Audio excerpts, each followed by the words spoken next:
L'acteur canadien Symphone Colucci est décédé à l'âge de 22 ans. Il avait enchaîné les opérations de chirurgie esthétique dans le but de ressembler à un des membres du groupe coréen BTS. L'acteur canadien Symphone Colucci, installé en Corée du Sud depuis 2019, est décédé ce dimanche 23 avril. Ces derniers mois, il avait dépensé 220 000 $ dans des opérations de chirurgie esthétique dans le but de ressembler à Jimin, la star du groupe de K-pop BTS. Selon les informations du Daily Mail, il aurait subi des complications samedi soir dernier suite à une opération de la mâchoire qui a eu lieu en novembre 2022.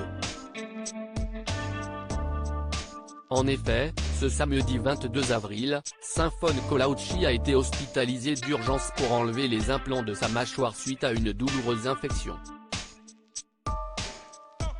Malheureusement, l'intervention s'est mal déroulée et il a dû être intubé avant de finalement s'éteindre 10 heures plus tard. Symphone Colucci avait subi 12 opérations de chirurgie esthétique en moins d'un an. Symphone Colucci a réalisé 12 opérations de chirurgie esthétique afin de ressembler au maximum à la star coréenne pour les besoins d'une série. Selon les informations de son agent Eric Blake, il aurait modifié sa mâchoire, fait des implants, un lifting du visage, une rhinoplastie, un lifting des yeux, un lifting des sourcils, une chirurgie des lèvres et quelques autres interventions mineures. Concernant cette opération de la mâchoire qui a mal tourné, l'acteur canadien connaissait les risques mais il était déterminé à aller jusqu'au bout. Il était très peu sûr de lui. Il avait une mâchoire et un menton très carrés.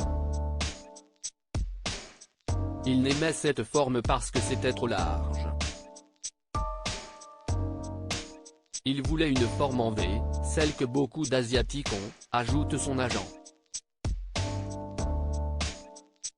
Son agent très touché par sa mort, CST extrêmement tragique et malheureux à seulement 22 ans, Symphone Colucci avait décroché un très gros rôle dans la série coréenne Pretty Lee.